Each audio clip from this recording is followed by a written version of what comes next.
Is MTV Europe's premiere of Michael Jackson's Scream, History in the Making. The report is from Universal Studios in California, the location for the making of Scream, a $7 million project. The song has had the highest debut ever in the history of the US Billboard singles chart, entering at number 5. Pre-production on its video began in April, so let's see what was involved in the making of the historic video and, of course, the clip itself.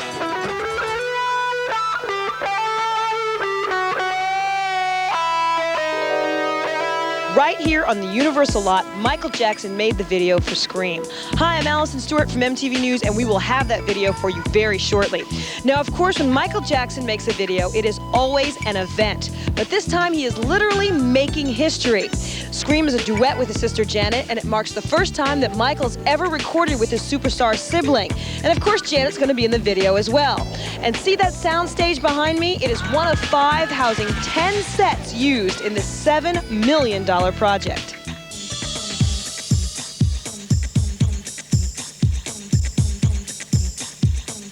In terms of the visuals that they're applying to Scream, what do you think about the combination? Does it work for you? Yeah, I think the combination is really cool because it kind of is taking place in a spaceship or kind of in a vacuum. I think the spaceship is kind of a metaphor of the vacuum that their lives sort of are.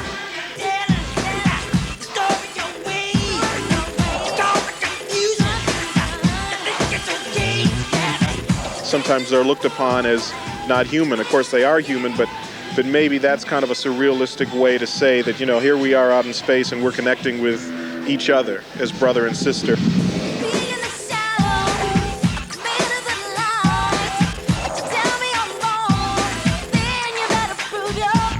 We wrote the song together. It was fun. The first time we've ever worked together, sang together.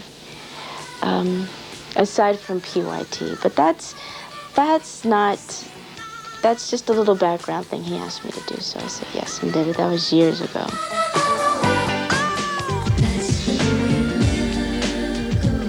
It's been 13 years since Michael Jackson's kid sister added some backing vocals to his album Thriller. Janet Jackson's now a superstar in her own right, and clearly she and her brother have a mutual respect that transcends the personal to professional levels, as was evident from a very public show of affection at the 1993 Grammy Awards. I'm pleased to be here tonight to honor the man I love and admire as an artist and a person, my brother, Michael Jackson.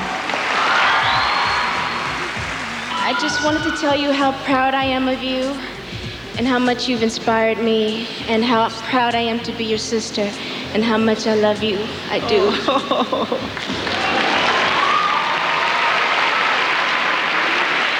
Me and Janet really are 2 different people. Most definitely, I did feel that little sister thing. It'll always be that way because that's what I am. And he's my big brother. Scream isn't simply a collaboration between 2 artists. It's the melding of 2 creative camps. Both Michael and Janet Jackson have brought his and her inner circle to the project to create the Scream team.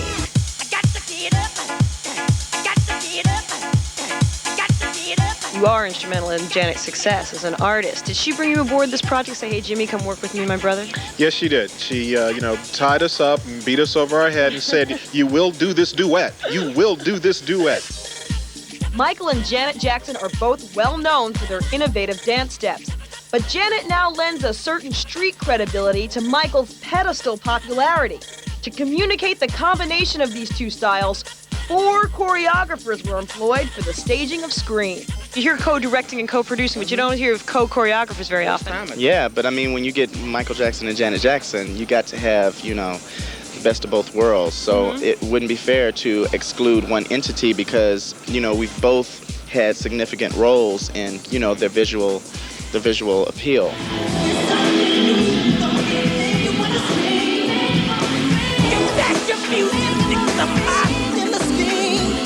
We are working with Janet, and Travis and Lavelle are working mostly with Michael. But then at one point, when they are working together, it's kind of all 4 of us come together and just collaborate and use as many as many ideas and energies that we can.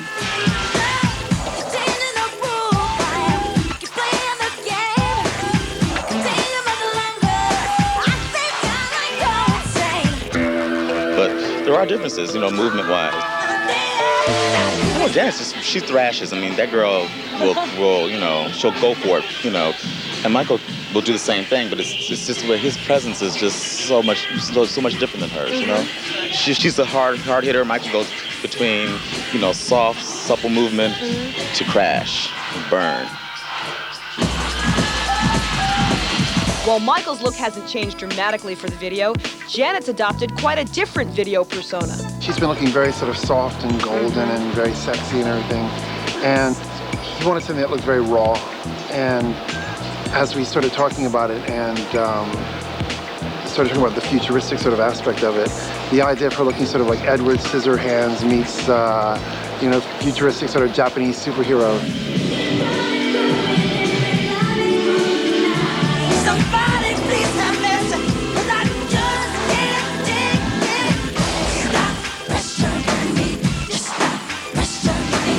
Epic minimalism were the buzzwords used to describe Scream.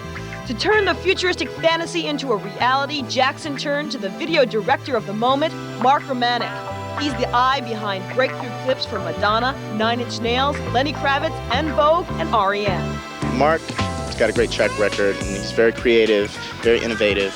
So it only seemed right that, you know, he would be working on this with Michael and Janet. I've always wanted to work with Mark. I think he's an absolute genius, and it was totally, I was so freaked out and excited I was going to be able to work with him on this video. The Rain video, Constant Craving, the En Vogue, Free Your Mind video, I mean, they were all so revolutionary, and still when you look at them today, they look like, even 10 years from now, they would look revolutionary. I mean, they're just so beautifully done. The lighting is perfect. The cuts are all perfect. You could push the pause button on any of Mark's videos, and they're like these beautiful photographs.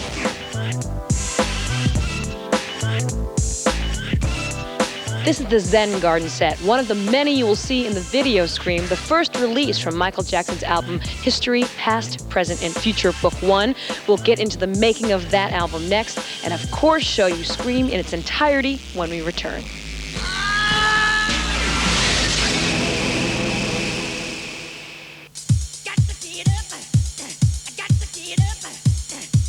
History, Past, Present, and Future, Book 1. That mouthful is the title of Michael Jackson's long-awaited and long-delayed album of 15 greatest hits, which have been digitally remastered, and 15 new tracks. Now, this is a very important album for Michael Jackson. Not only is it his first release of new material since 1991's Dangerous, it's his first musical statement following the tumultuous events and the intense scrutiny of the past few years. Michael Jackson has led a public life. Recently, however, the private aspects of his life have overshadowed his musical output. From his highly publicized string of appearances in early 1993 to the specter of child molestation charges that were filed that fall and subsequently dropped, then settled out of court with Jackson cleared. I am totally innocent of any wrongdoing. There was his admission of addiction to painkillers and a surprise marriage to Elvis Presley's daughter, Lisa Marie. And just think, nobody thought this would last. The combination of events left many wondering how his experience would manifest itself in his music. If you're an artist and you put your feelings on your record and in your music, it gives it a whole different energy than it would have if you're just singing, you know, well, la-da-da, whatever. He sang what was on his mind, and it's a very aggressive, very personal album. And it's, you know, to me, it's his finest album just because of that fact. Scream is a full-on battle cry with a pissed-off Michael going on the offensive, lambasting his critics.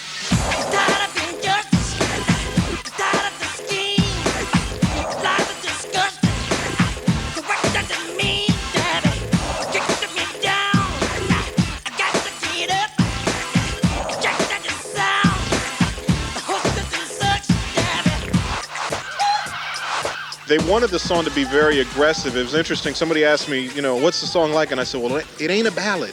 You know, it's not a ballad. It's very tough and very aggressive. And lyrically, it's very aggressive, too. And it had to be up-tempo, obviously, so they can move and dance and do their thing to it. So just trying to match the song to kind of what they were feeling, you know, lyrically was what we tried to do. It was very interesting to see him work at work because I hadn't seen him in a really long time.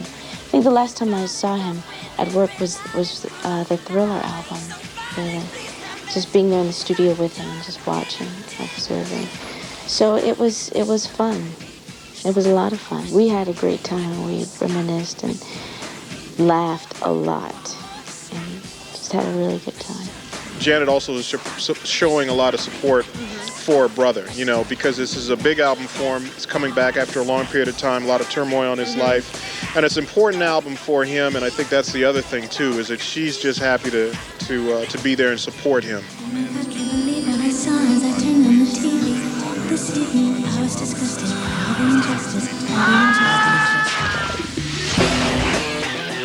Also joining Michael Jackson for this project are Slash, the Notorious B.I.G., Shaquille O'Neal, producer Dallas Austin, R. Kelly, and Boyz II Men. It was exciting. I mean, you know, being in the studio with Michael Jackson. For one, Michael wasn't even supposed to be in the studio. He had a session at another studio, and he actually moved his session over to our studio just so he could be involved in the session. You don't think you're gonna ever get a chance to talk to him because, you know, people think that he's so untouchable, and that's the way we felt until we actually talked to him and met him. They don't necessarily consider him as being a very, like, intelligent entrepreneur, you know what I'm saying? They just see him as this guy that has pale skin and, you know, he's buying bones and stuff like that, you know what I'm saying? Things like, they go for the real, the sensation, you know, of the whole thing. So they don't really consider him as even being a real human. One thing I can tell you is you got to be free.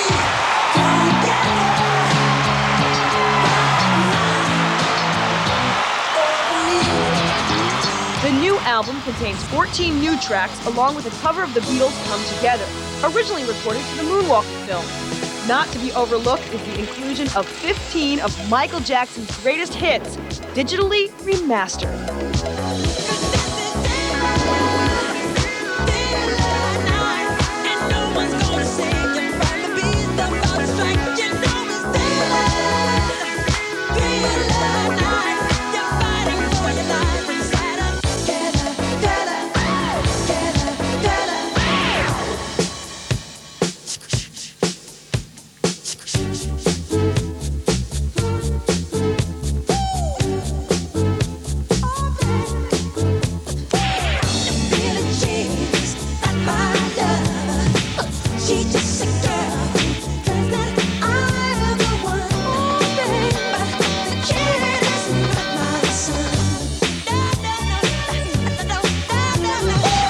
CD technology back when Off the Wall and Thriller and some of those records came out was still a very new technology. And, you know, any technology gets better and better and better. And it's just a totally different, it's like hearing the songs for the first time.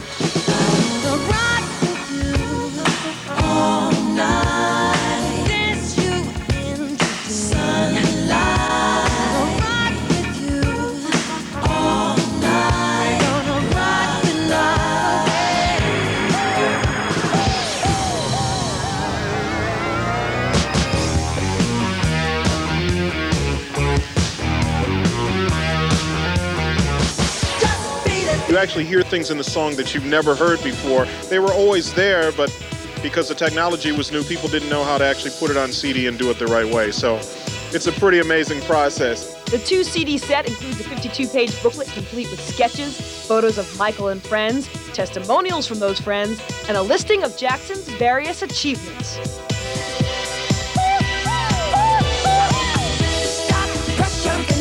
Before there was even a video shot for the song Scream, there was a trailer shot for the album, a multi-million-dollar trailer of epic proportions simply to announce the arrival of the new release.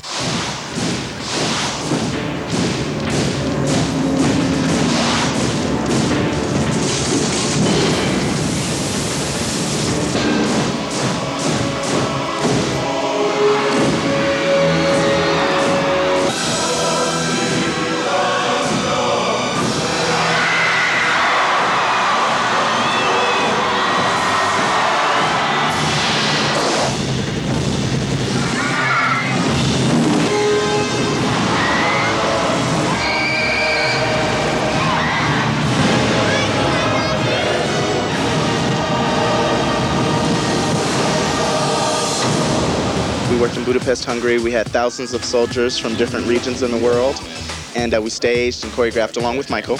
The soldiers, as well as, you know, his bits and flagmen, everything. We had flagmen, rifles, and you name it, we choreographed it. What was the message you were trying to put forth? Power, and he's back. Power and unity. Power, and he's back with a vengeance. Back with a vengeance indeed. Michael Jackson, along with his label Epic Records, is launching a full-scale marketing assault. And so far, it's working. The first single, Scream, had the highest debut ever in the history of the Billboard singles charts, entering at number 5. It also includes Childhood from the movie Free Willy 2. You see my childhood. And up next, you see the fierce and futuristic video that is Scream. It's Michael Jackson and Janet Jackson next.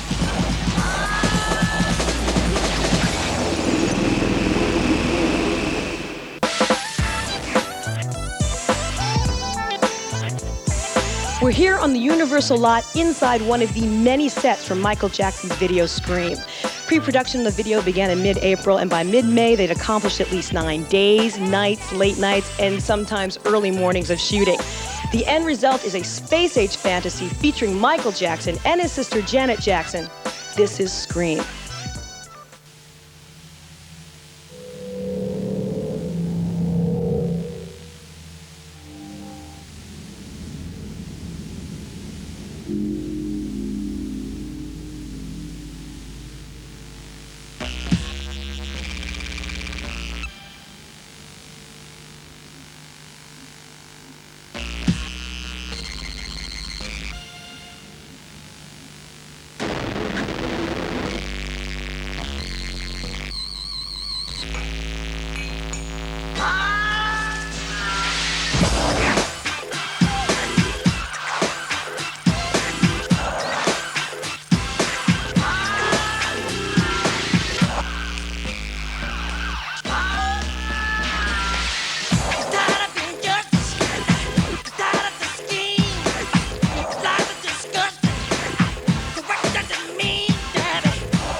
have it, the video for Scream from Michael Jackson's album History, Past, Present, and Future, Book 1. And that is just the beginning. Michael Jackson will be making history over the next 2 years. You can expect more videos, a history magazine, and possibly even a world tour. And of course, we'll be there. From Universal Studios, I'm Allison Stewart for MTV News.